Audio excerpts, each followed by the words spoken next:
People nowadays are not bored. Some people may say, no, I don't have anything interesting in my life these days. But just ask yourself, do you actually get bored?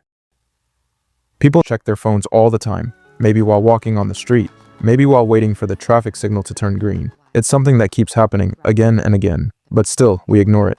Steve Jobs, the guy who created some of the most creative technology in history, and now that same technology has become the reason for our uncreativity. It's a big problem for artists in every art form. We scroll all day, and then at night we tell ourselves, I lost my creativity. I'm not as creative as I was in my childhood. If you still don't believe what I'm saying, just look at an experiment done by Dan Gilbert at Harvard. In this experiment, a person was told to sit alone in a room for 15 minutes and do nothing. There was nothing in the room except a button that would give a painful electric shock. And guess what? More than 80% of people chose to shock themselves instead of sitting alone with their thoughts. And that's exactly what we are doing today, every minute. So yes, boredom is a place where creative ideas are born. But when you try to put your phone down, this will definitely happen. I am absolutely itching. I feel a little bit crazy because... But here's the good part. That itchy feeling will stop once you start tasting your creativity again. When you actually reduce this phone addiction, and it's not something huge, it starts with small things. Driving without music. And don't get me wrong, I'm talking about your everyday drive. Sleeping without checking your phone. Eating your ramen without watching a K-drama. Now let me tell you what actually happens when you stop doing this and allow yourself to be bored. It activates a part of our brain called the default mode network. It sounds fancy, but it's not. We don't like it.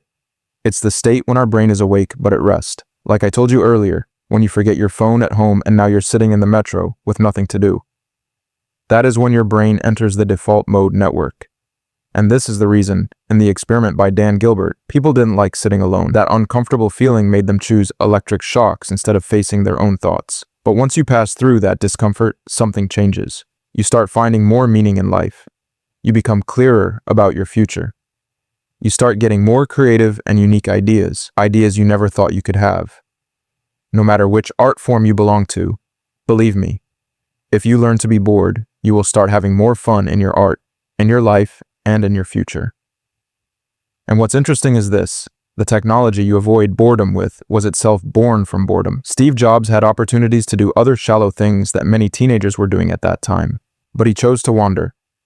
After quitting the classes he wasn't interested in, he explored the ones that actually felt exciting, like calligraphy.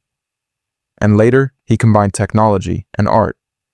Arthur Brooks gives a simple solution. Build a no-device policy after a certain time in the day. Put your phone away while eating. Do regular screen fasts.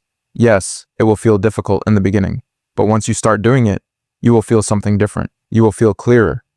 Your thoughts will feel lighter. Too much screen time makes your life feel stuffed and uneasy. But boredom makes life feel simple again, like it felt in childhood. Be boring, be creative.